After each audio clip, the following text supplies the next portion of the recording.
Greetings and welcome to the first Wells County Public Library History at Home program.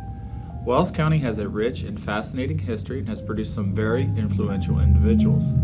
Today we will talk about Wells County's own Charlie Deam, a largely self-trained botanist, and the hybrid oak tree named for him. We are standing in what is purportedly the smallest nature preserve in Indiana, the Deam Oak Monument Forest, which is located approximately 3 miles northwest of Bluffton on State Road 116. Next to me is the Deam Oak, or Quercus deami. This magnificent tree is the original Deam Oak discovered in 1904 and is well into its 2nd century. Before I proceed further regarding the preserve and its tree, let's talk a bit about Charles Clemon Deam, who is arguably the most influential, if not famous, citizen Wells County has ever produced.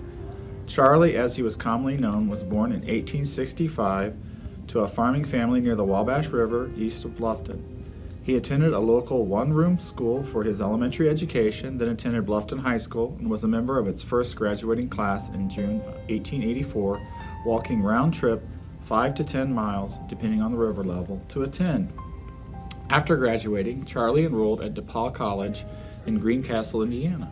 Unfortunately, he was only able to attend through his sophomore year before running out of funds to pay for his education in 1887.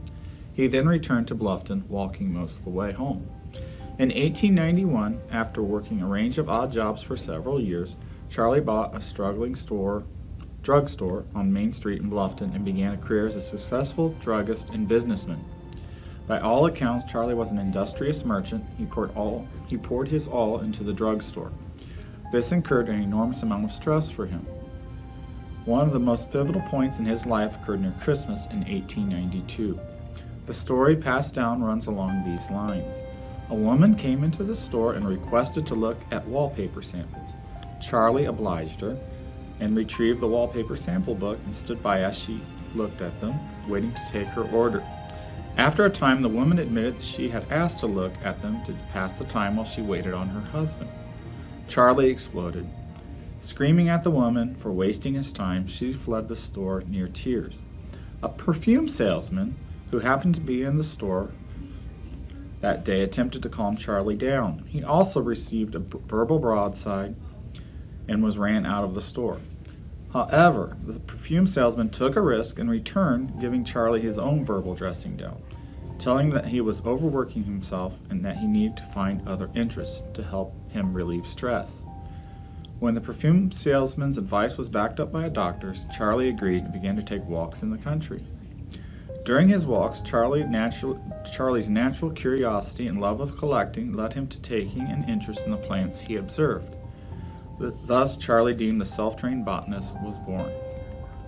2 years later, in 1893, Charlie married Stella Mullen, a schoolteacher. Together they had 2 children, Robert, who was born in 1896 and died less than 2 years later, and Roberta, born in 1900. Stella had similar interests as Charlie, and she was supportive of his botany hobby. Charlie was a man who believed in community progress. He was an early proponent and user of the telephone. He was a supporter of the Bluffton Public Library, the precursor of the Wells County Public Library, where he served as the first president of the board until he moved out of the Bluffton city limits, forcing his resignation. Charlie was also an original petitioner for the Wells Community Hospital. Though he was not formally trained as a scientist, Charlie, with the help of a young zoologist, Bruce Williamson, taught himself about plants. He had always been a keen observer, meticulous record keeper, and collector, so botany came naturally. Over time, Charlie came to be a deeply respected self-trained botanist.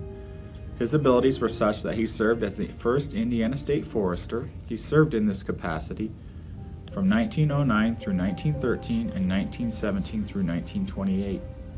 He and his wife Stella would travel over 15,000 miles in his weed wagon, a converted Model T Ford, collecting plant specimens throughout Indiana and beyond.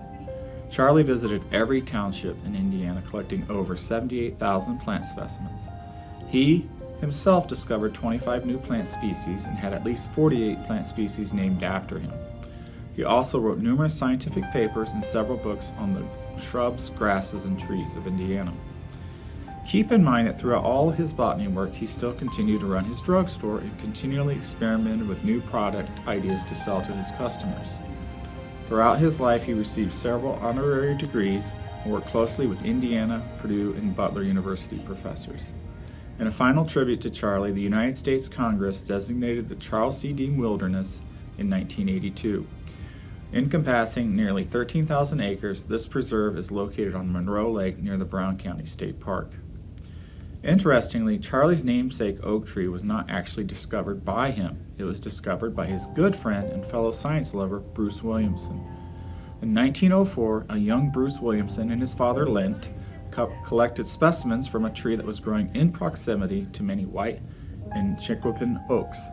Unable to identify the tree, they gave the specimens to Charlie.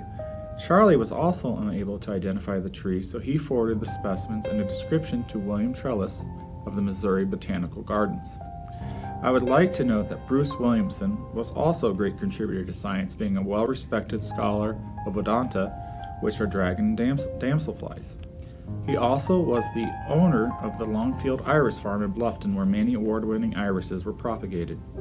He served at the University of Michigan Museum of Zoology as the curator of Odonta from 1916 until 1933. In 1915, Charlie discovered that this unique tree had been marked to be cut down. When he was not successful in talking the property owner into saving the tree, he negotiated to purchase the 1/5 of an acre of land the tree sat on for $75. When adjusted for inflation, that would be just under $2,000 today. Charlie Deam was not a man who liked to spend money. One of his mantras was work like hell and never spend a cent. Clearly, he was committed to the survival of the tree. Professor Trellis, after receiving numerous samples for several years, decided that the tree discovered was a hybrid of a white and Chiquapin oak. In 1917, he named the new species the Deam oak, or Quercus deemi, in honor of Charlie. This bothered Charlie because he was not the one who discovered the specimen. However, in the end, it was not his decision to make, and his friend Bruce Williamson had lobbied for the new species to be named after Charlie. In 1924, supporters and friends of Charlie's purchased more ground around the Deam oak, and in 1925 the land was donated to the state of Indiana to become a park. Today, Charlie Deam and Bruce Williamson are long gone, Charlie passing in 1953 at the age of 87, and Bruce passing in 1933 at the age of 55. But the tree they discovered still stands in the smallest nature preserve in Indiana.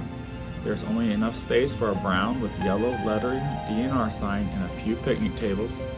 Few locals remember Charlie Deam, since several generations have come since his passing.